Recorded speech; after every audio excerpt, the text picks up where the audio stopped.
Good morning, everyone. Thank you. Welcome to the CHS Memorial Day program, and I am just elated to see as many veterans here as we have here. Normally we'd have them stand up and be recognized, but why don't we stand up and recognize them with a standing ovation?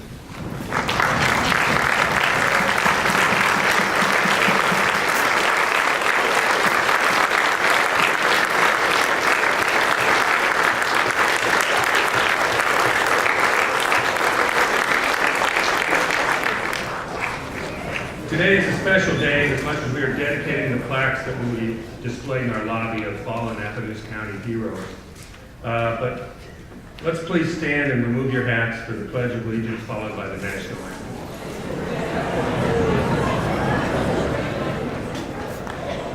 I pledge allegiance to the flag of the United States of America, to the republic for which it stands, one nation, under God, indivisible.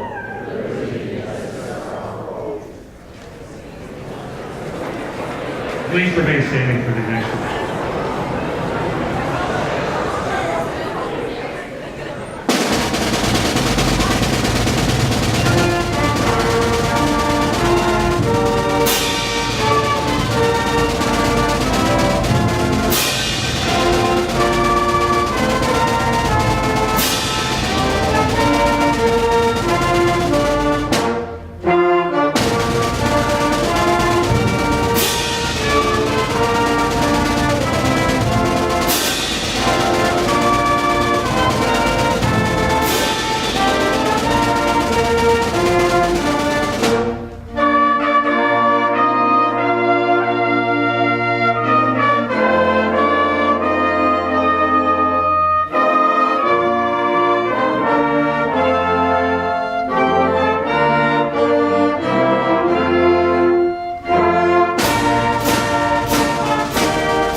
It is my pleasure to introduce the force behind this very honorable effort. Lieutenant Colonel Richard Keilig.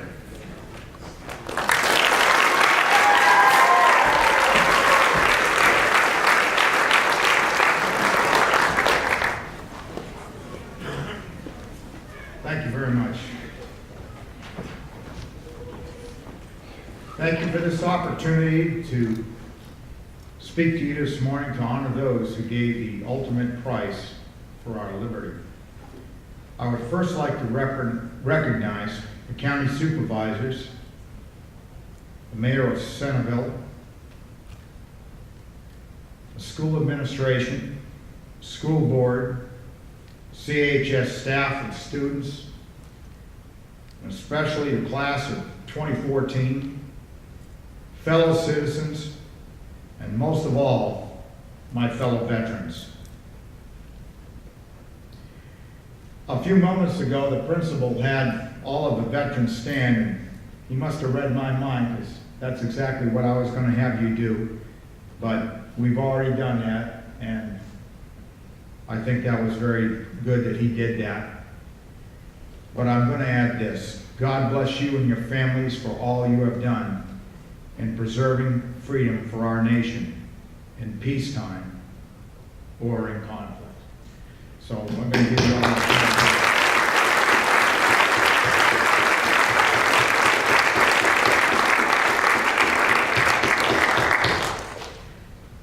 I would like to next comment on something that we take for granted, and that is the national anthem.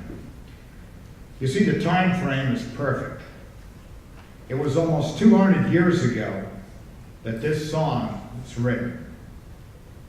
The two most forgotten wars in United States history was the War of 1812 to 1814 and the Korean War of 1950 to 1953. In the former, the United States had declared war on England for its oppressive policies on land and sea. In August 1814, the British forces routed the American forces and burned Washington, including the White House. Baltimore was the next target for the British fleet and land forces.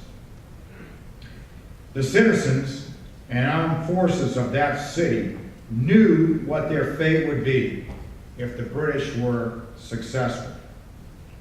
American ground forces skillfully delayed the British attacking eastward from their landing sites. On the morning of September 13th, 1814,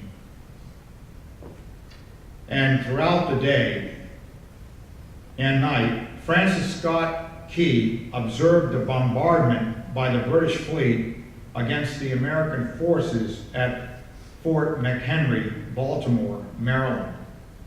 The commander of that fort was Major Armistead.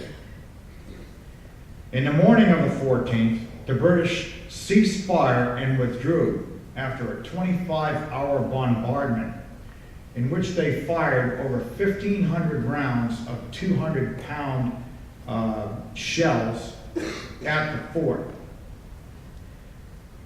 He kept his eye out for one sight, and he saw that sight. He observed a huge American flag waving. He took out a piece of paper and wrote the first words to the Star-Spangled Banner. The words were first distributed as a poem and a few months later as a song. In 1931, President Hoover's signature made this song our national anthem. Our citizens in uniform have followed this flag through all the conflicts in our history. Many of our World War II and Korean War veterans have passed on. When a service member passes on, the family receives an American flag. One has been offered for our ceremony here to be placed in the cabinet next to Master Sergeant Riddick's plaque. And you remember that Master Sergeant Riddick lost his life while serving in Afghanistan. Stan Houston, who taught English here at CHS from 1963 to 1999, had his father and two uncles serve in the Pacific Theater during World War II. His father's flag, which was presented to his family at the service, is in the cabinet just as you exit the auditorium. We appreciate this wonderful gift from Stan. Thanks, Stan.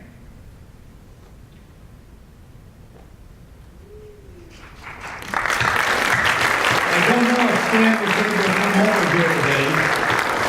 He had another commitment, but he knew I was going to mention this, so we certainly appreciate that. And it is a huge flag and a special gift, one that honors his father and also the many servicemen who served in World War II. Many families never learn the fate of their loved ones.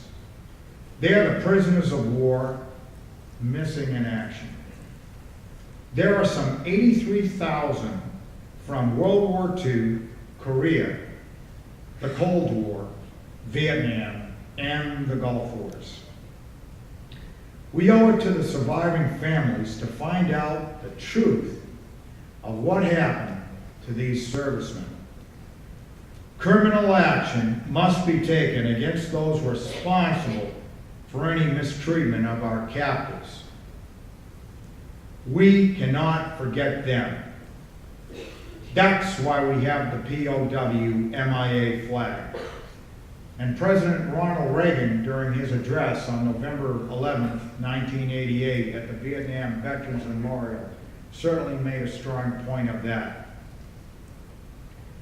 I am pleased to recognize Master Maintenance Chief Dan Loomis, United States Naval Reserve, who has assisted us in obtaining this flag, stand and pole for our auditorium. Well done, Dan. I know he's here.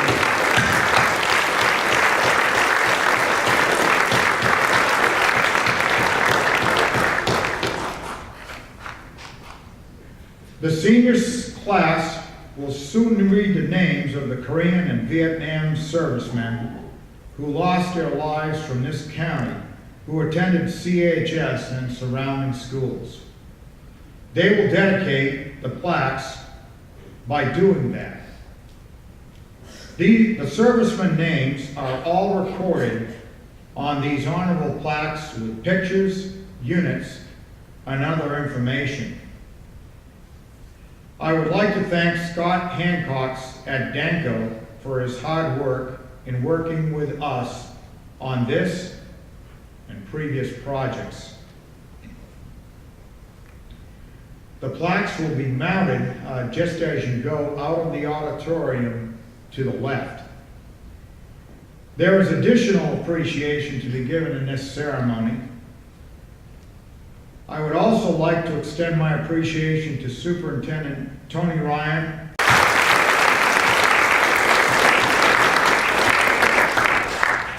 Most of all, I want to extend my deepest appreciation to the Centerville Rotary for their never-ending support to the memorial project. Their funding paid for the majority of the project, and their enthusiasm kept me going while planning this event. They cared. And I believe Larry Bettis is out there.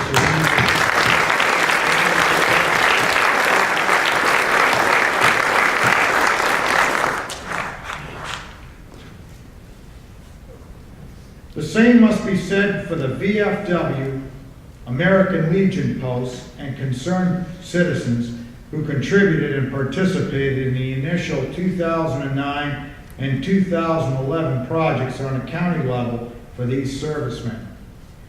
And we must not forget the support of the county supervisors in supporting the placement of the plaques in the Appaloosa County Courthouse. And Jody McDaniel is here representing the supervisor. Let's give him a hand.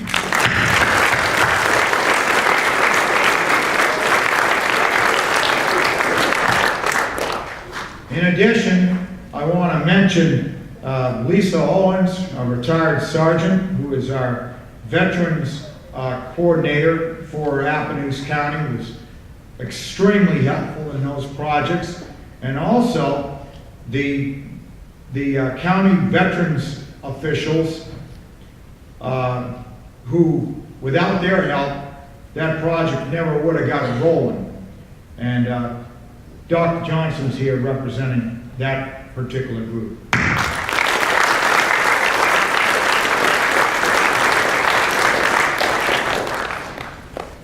And before I mention about some of the things that those servicemen did on those plaques, I want to mention something about the World War II servicemen. And I'm proud to say that my father served in World War II and served in the Pacific Theater, and met my mother at a World War II dance in, believe it or not, Queensland, Australia. And they were married in 1944. And as a result of that, I became an Australian citizen as well as an American citizen. And I'm proud of that too, to belong to two great democracies. But I think we need to remember, most of all, the sacrifices of those World War II veterans in the European and the Pacific Theater.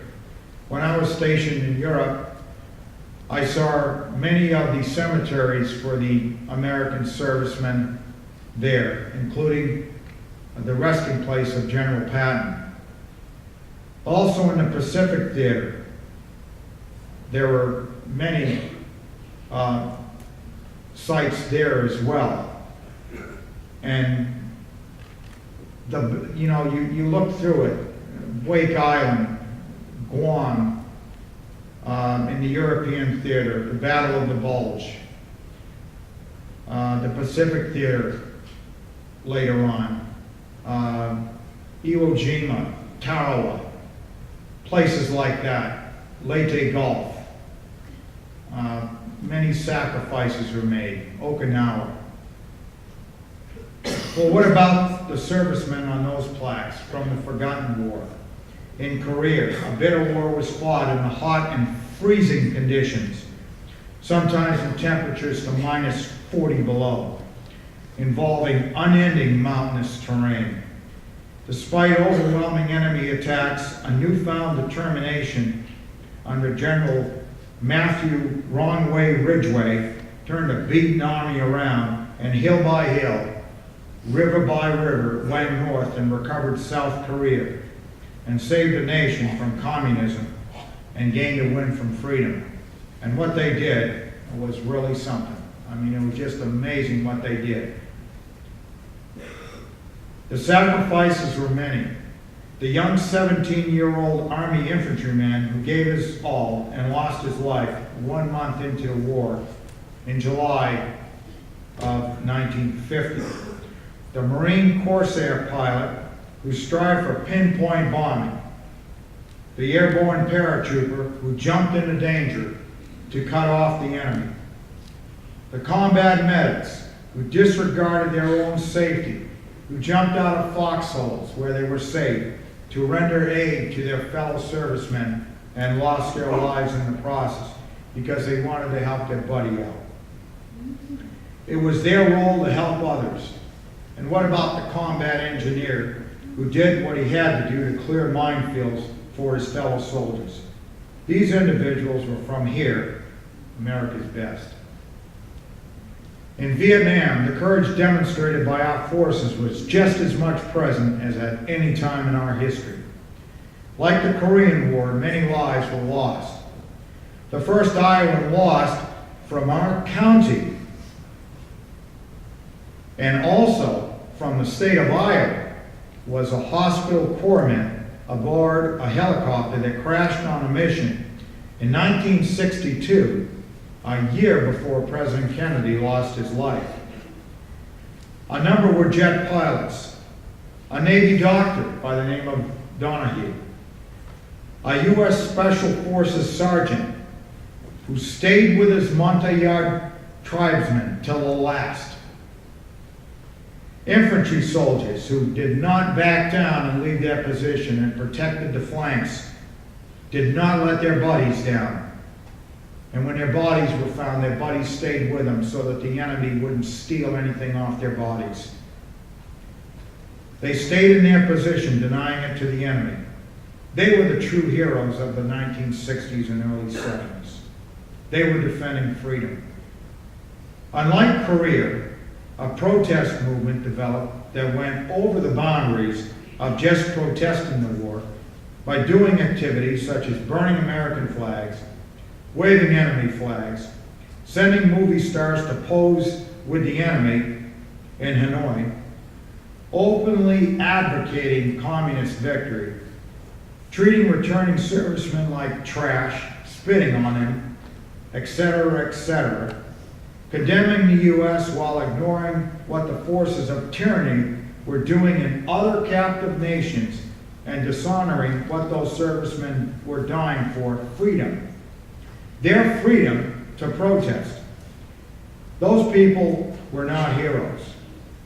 One simple lesson from this war was summed up by President Reagan on November 11, 1988. He stated that if this ever happens again, our young men should never be sent off to a war without them being allowed to win. Other lessons were learned as well, but pointing these out right now are not the intent of this ceremony. The intent is to honor those that lost their lives. What can all of these events and sacrifices do for the young people today? For the class of 2014, that means to become good citizens of this country. It doesn't mean you have to serve in the armed forces.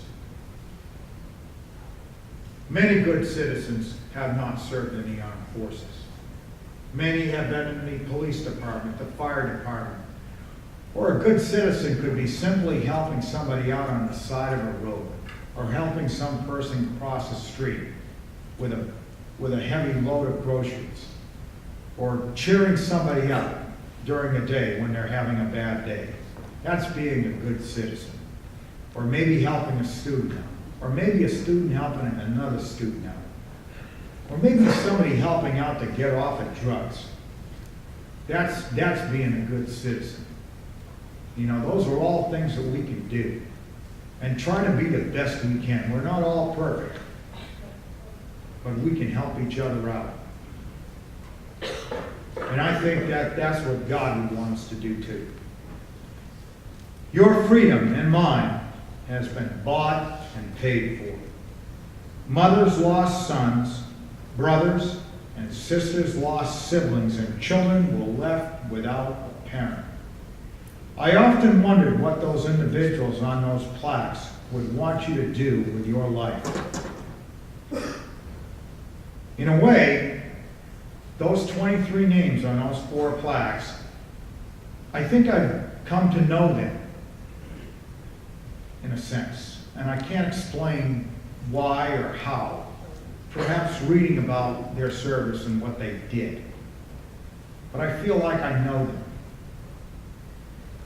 I think what they would say, and I came up with this, I think they would say, do your best in your future endeavors. Get all the education you can. Make your parents proud. Have families and live a great life. Things that they never did get to have in fulfillment.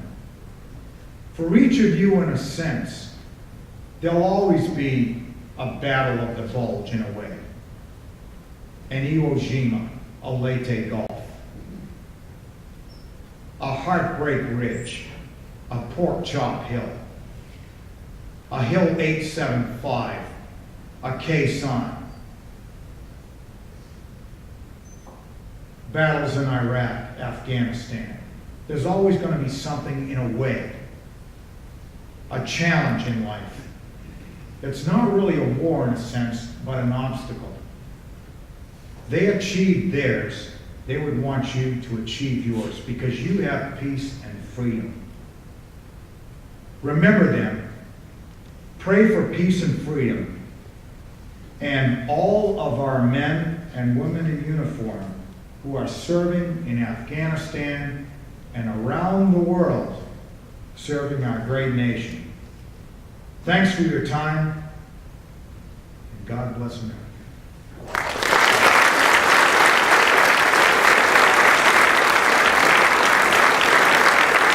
Thanks very much.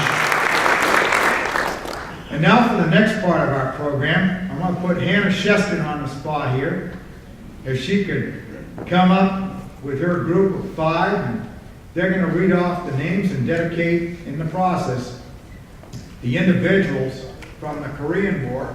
And then when her group returns to their seats, they'll be followed by Colton Gonerman and his group, or gang. And they'll read off the names of the Vietnam servicemen. And Hannah, come on up.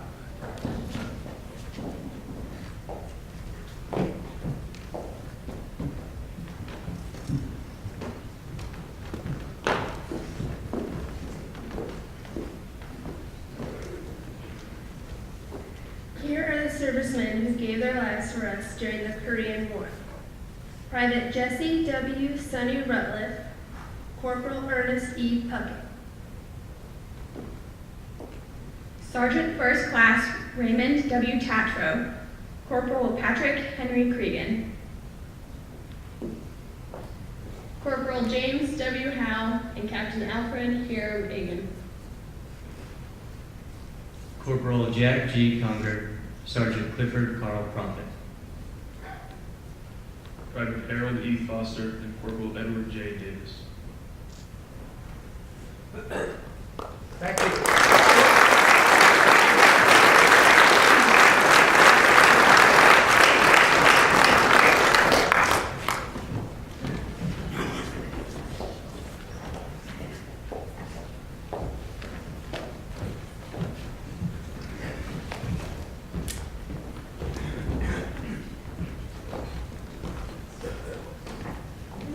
Here are the servicemen who gave their lives for us during the Vietnam War. Hospital Corpsman Gerald Owen Norton, First Lieutenant Leonard Lee Castor, and Private First Class Eugene Taylor McCoy. Sergeant Harry Adelberg Barber, and Sergeant Lloyd Earl Valentine. Commander Richard Earl Donahue, and Lieutenant Commander Ray Stewart Wood. Sergeant First Class James Derwin Coron, and Specialist Lloyd Wesley Jones. Chief Warrant Officer Albert B. Crouch, and Sergeant First Class Ernest Leroy Ramsey. Corporal Michael Carter Lawson, Staff Sergeant Dennis Martin Crater.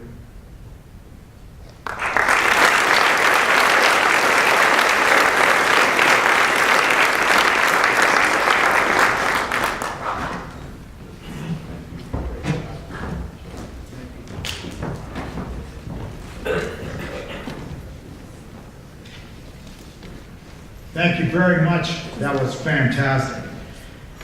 Well, it's now my pleasure to introduce to you the Mayor of Centerville, Mayor Jan Spurgeon.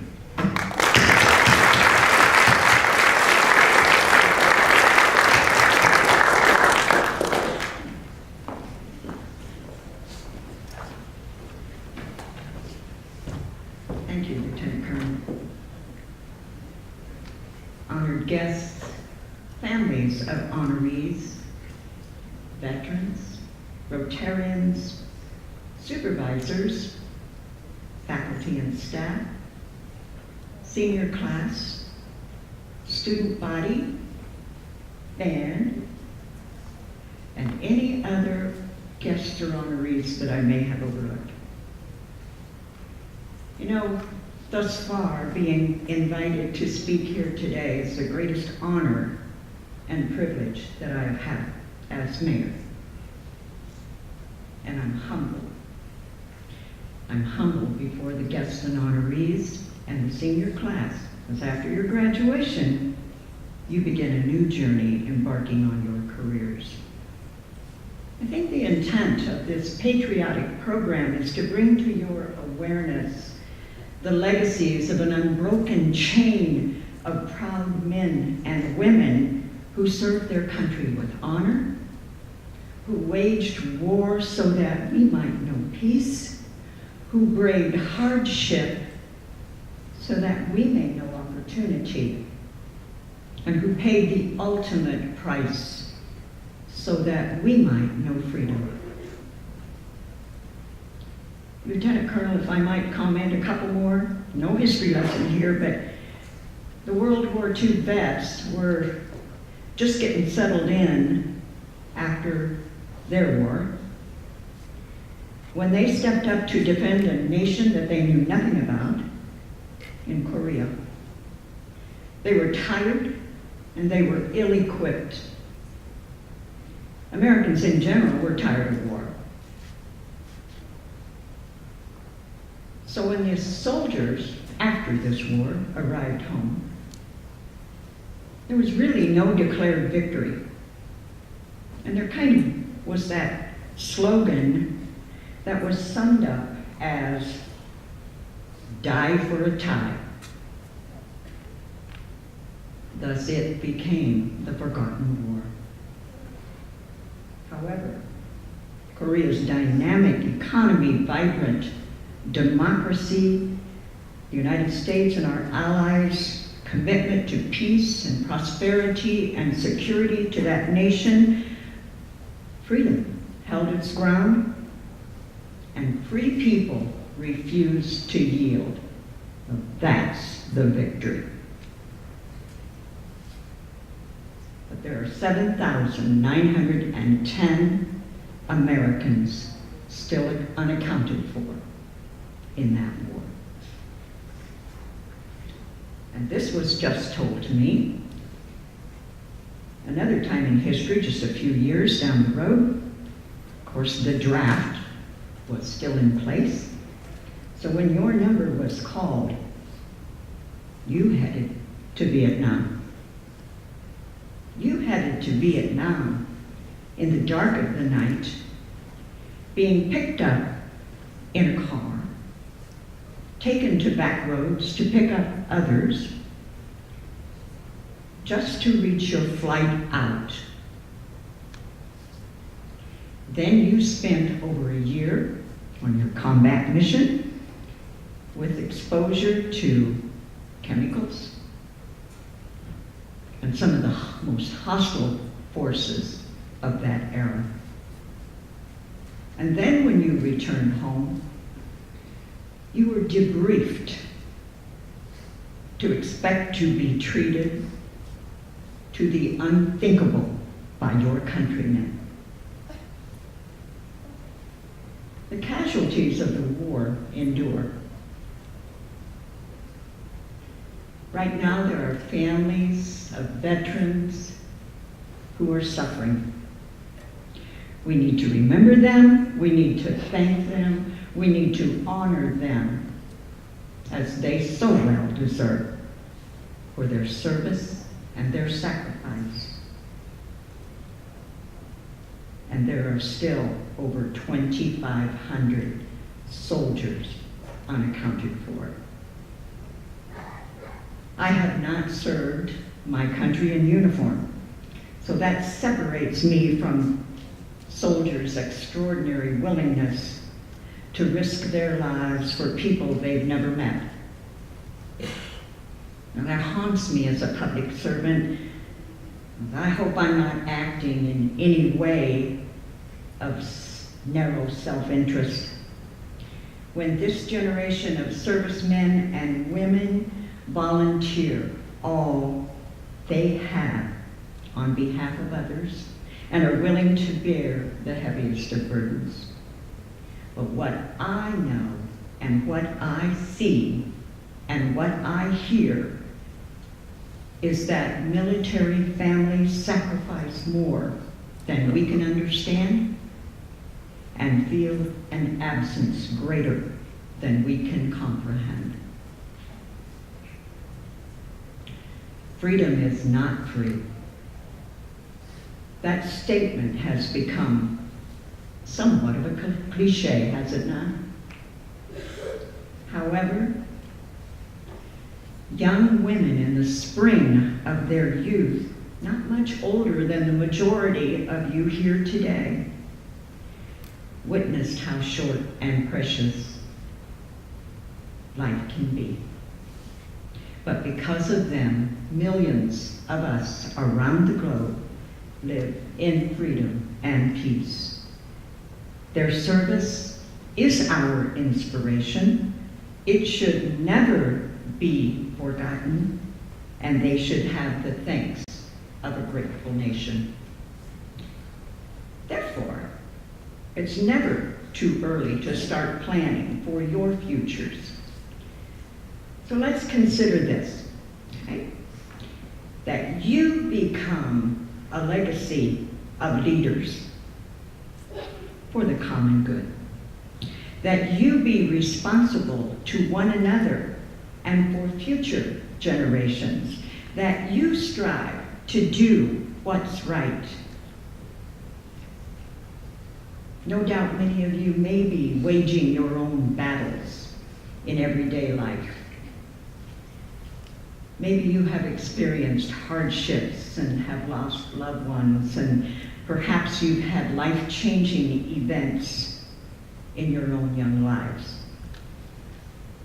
But this is an opportunity for you to use these experiences to give you special insight to be leaders, to help others overcome barriers, to empathize with others as you widen your circle of concern.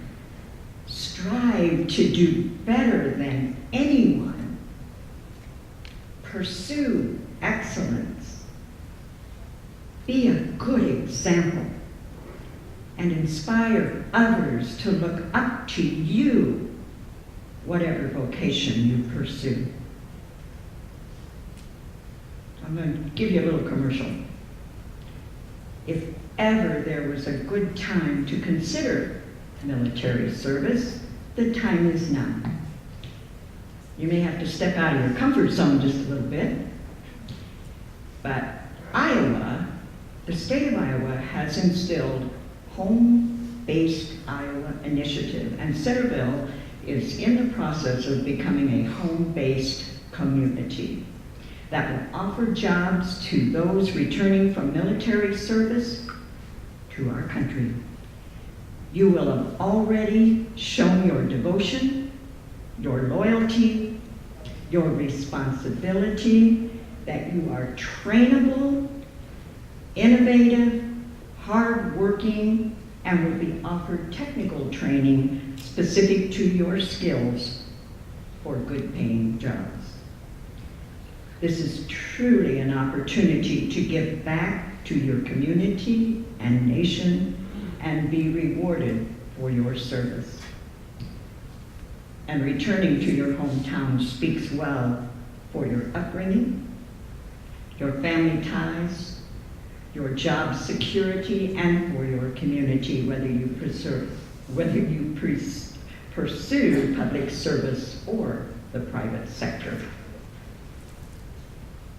I'm a public servant, quite different from our military.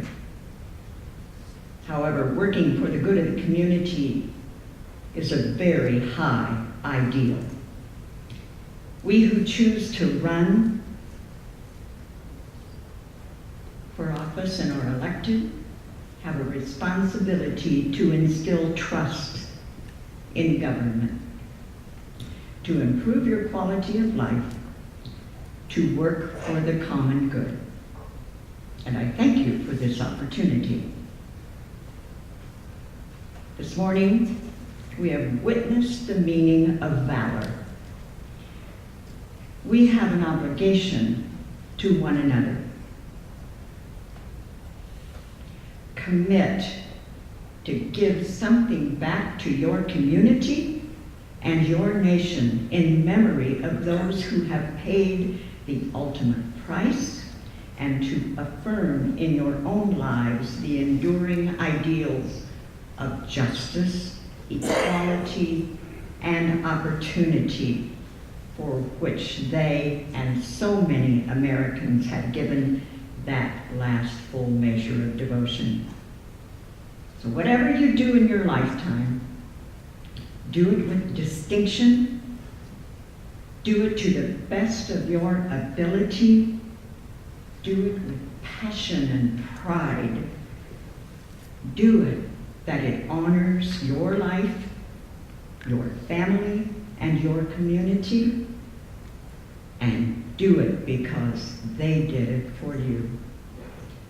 Thank you again, veterans, for your service.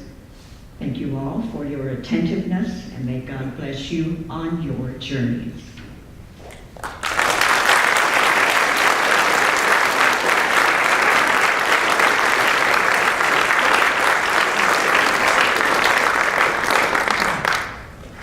I have a proclamation that I and my colleagues wish to share with you. Whereas it is our privilege to honor all those from Appaloosa County who have served and are currently serving in the armed forces of the United States, and whereas we are gathered in this place to pay tribute not only to those who forged our history, but also to hold closely the memory of those so recently lost. And whereas we express our deepest appreciation to the men and women in uniform who gave their last full measure of devotion so that we might live in freedom, and whereas we strive to uphold the founding principles they have died defending and live fighting for, and whereas it is our sacred duty to preserve the legacy of these brave Americans, and be it our charge to work for peace, freedom, and security. And whereas we pledge to support our troops, their families, and our veterans, and whereas may their legacy continue to inspire our communities, county, state, and nation, that their solemn lesson of service and sacrifice be taught to future generations. Be it so that their unwavering devotion inspires all of us as we offer the best of the best. Be it witness whereof that I, Mayor Jan Spurgeon of Centerville, Iowa, on the 16th day of May 2014, do hereby set my hand and affix the seal of the great city of Centerville, Iowa, along with the support and endorsement of my colleagues, Mr. Roger Rahm, Principal, Centerville High School, Ms. Deborah George, President, Centerville Chapter, Rotary International, and Richard H. Keilig Jr., Lieutenant Colonel, Medical Services Corps, U.S. Army Reserve. Thank you.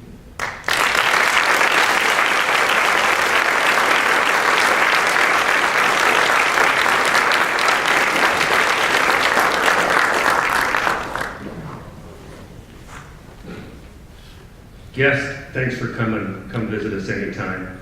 Staff and students, again, you've proven you're my favorite today. Let's head to second period class. Thank you very much.